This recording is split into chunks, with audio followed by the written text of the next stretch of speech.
Hello YouTube, it's Geek Night for the win, here with a deck profile. This deck is kind of an unorthodox build that we have put together for the beginning of the format. As you can see by the slow panning. Okay, you know what, I wanted Nordic. to see all the cards. I'm sorry. Here, how about I just do this? Yeah, you got all that, YouTube? Didn't think so. So yeah, this build I used yesterday on September 1st to top my local, and I felt like it deserved some praise over the internet because you never really see good Nordic builds floating across YouTube. There's a couple, but not that many because it's kind of a under the radar deck. So with that, we will get straight into the specifics. So you run 3 Hamster.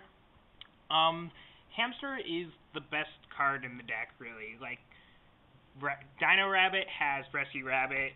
Heroes have Miracle Fusion. If you're playing Nordics and you top deck this, you're pretty much in the game no matter what your situation is because it just does so much. You go to 2 Raikos, they're really your destruction. You can search it with Hamster. You can put it back down with Tsukiyomi, which is kind of awesome. And some people say that the milling is bad, and it's pretty detrimental, but I haven't decked out using Raikos yet. And while the milling is detrimental, the destruction is really necessary, and because you can search it out with Hamster, it's just too good not to run, despite the milling effect. You go to 3 Gold Facts. There was really kind of a debate that I was having myself between either running 3 Gold Facts or maybe running 3 Tangrisnir, or Tangrisnir, the Nordic Beast, because it really depends on which direction you want to go with your Tanjosner plays, but at the end of the day, being able to go Thor and level 7 Synchros is going to be more powerful at the beginning of the format at least than going into rank 3 Exceeds, so we're sticking with the 3 Gold Facts, and he plays nicer with the side deck, which we'll see after we hit the main build. Tanjosner, heart and soul of the deck. He's either a tour guide or a debris dragon, depending on what you feel. If you feel like going level 7, rank 3, he's your big utility guy. You can search him, drop him after you search him with Rhoda, which is a trap card, and he's just all around amazing. If you got that guy who's like, oh, I'm just not going to attack Nordics because if I attack him, it'll set him off, you can just set him and then flip him next turn, ruin people's days. 2 Tangrisnir, we kind of addressed him with Gold Facts, so we're going to keep going. 3 Photon Saber Tiger, he plays well with the side deck, which you'll see in a minute, and his purpose in the main build is really turn 1, you summon him, search another Saber Tiger. He's kind of a free body who sits there and just draws in attacks so that you can get your Tanjosner plays off as soon as possible. On top of that, he's really good Veiler, Mitation is what I call him. If someone drops an effect Veiler on your Tanjosner, that's kind of an attempt to shut down your play. You can summon him, search another one of him, go into a rank 3 Exceed, and you've officially kind of done away with the damage. That effect Veiler is gone. They've kept another one in your hand so that you can do the same thing should they have more Veilers for your Tanjosner plays.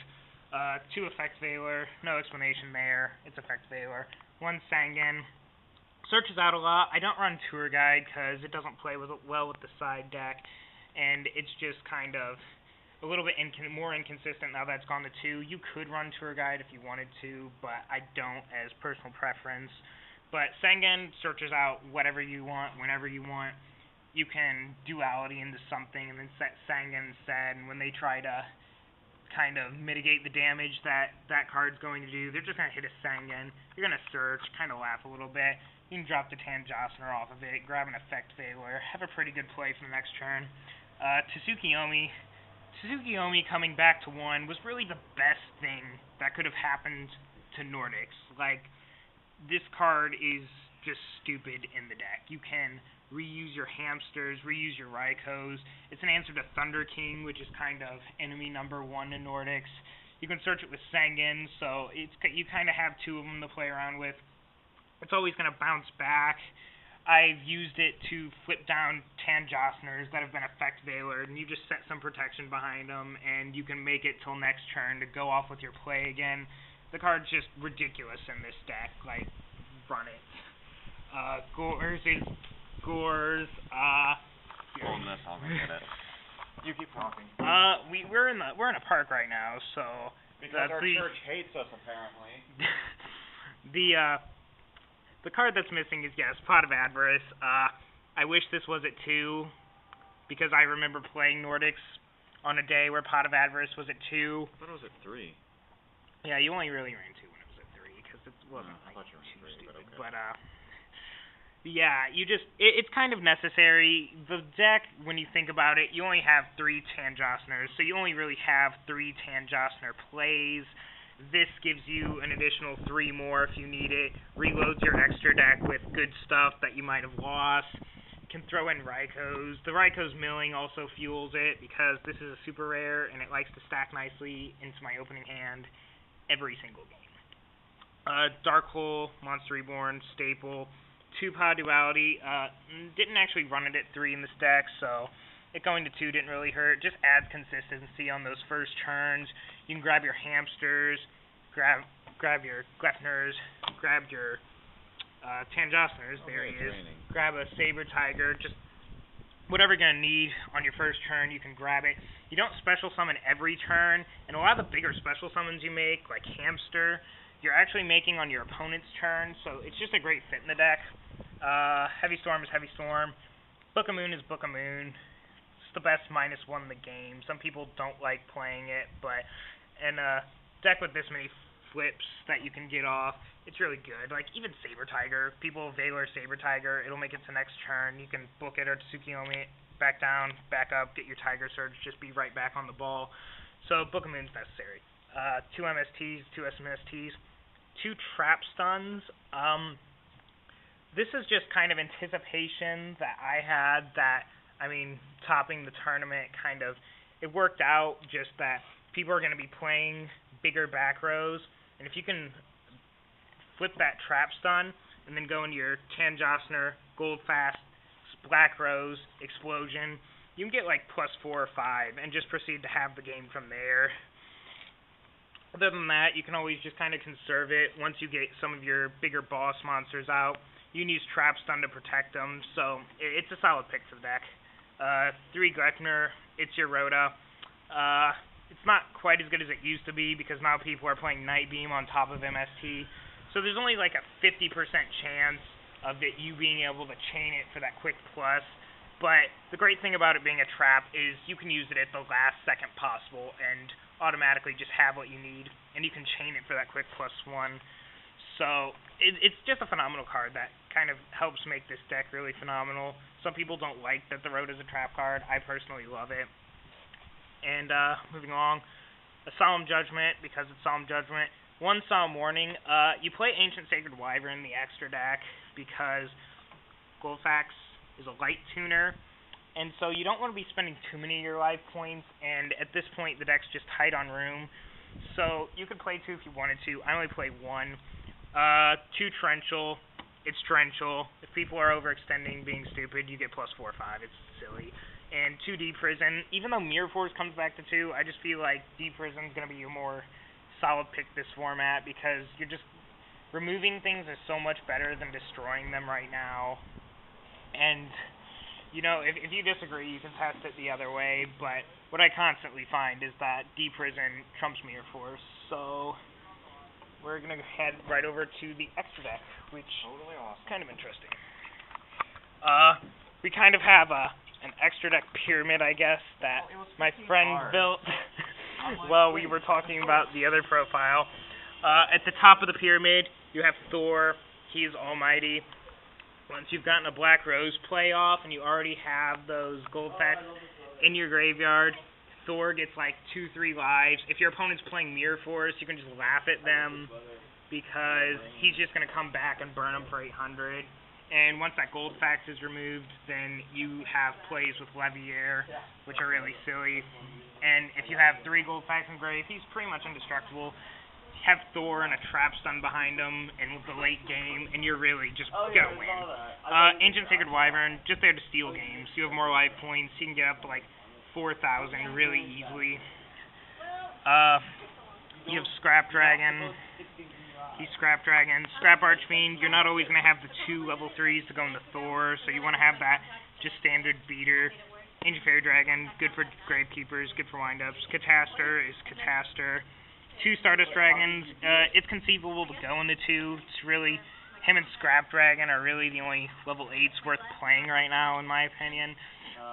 If you want to test other ones, I suggest that we test other ones. We're open to ideas, but just the way we built the deck, 2 Stardust Dragons and the Scrap Dragon is what we're going to use for our level 8s. You don't go into them too much, but it's plausible, and Stardust plus Protection is still really good. 2 Black Rose, Transjostner plus Gold Fax equals clear the field for no reason. If you have a trap stun behind it, it's just hilarious. You can get +4 and just kind of proceed to win game. Not more than said. You can always have your normal summon the Saber Tiger, set them up, get them mad to attack you next turn, and you've got the board in a really clear state so that in your next 2 turns you can conceivably make that Thor play to win the game. That's it for the synchros. On the bottom, we have our X-Seeds. Transjostner plus Tangrisnir or 2 Photon Saber Tigers make your rank 3 plays. We don't have any rank 4s or 5s or anything like that because it just doesn't come up enough, and the extra deck's really tight on space. So for the rank 3s, we have Leviathan Dragon, kind of the same reason as Scrap Archfiend. He's a beater.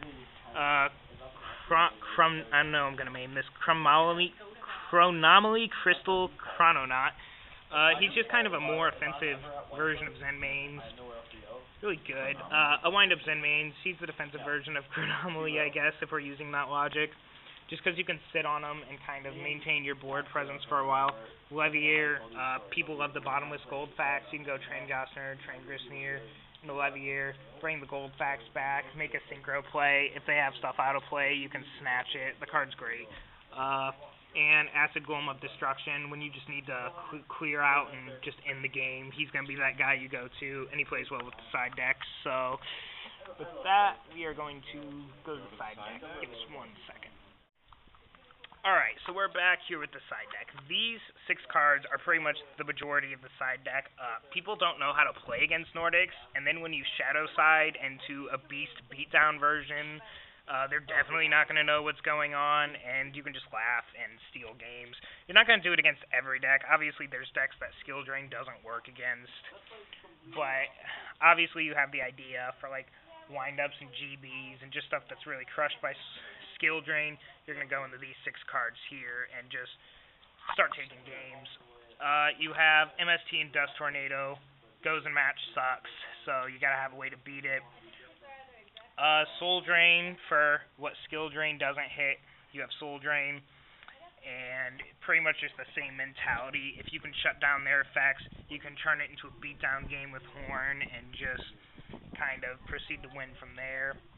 A Starlight Road, you side it in to protect these big continuous traps here, because when you've got them up, you don't really need your Gores, so you take the Gores out, and you put in a Starlight Road, so that you can protect these and keep your opponent playing your game. Fossil Dyna, when you don't side into any of these, just because you don't need them, Fossil Dyna is a cute trick. When they attack something that's face down, they expect it to be a Hamster, or a Raikou, or a Tangrisnir. People don't see this coming, and you can just wipe their entire special summon board, and then when it's destroyed, you drop a Transjostner and just go off on your following turn. 2 Thunder Kings.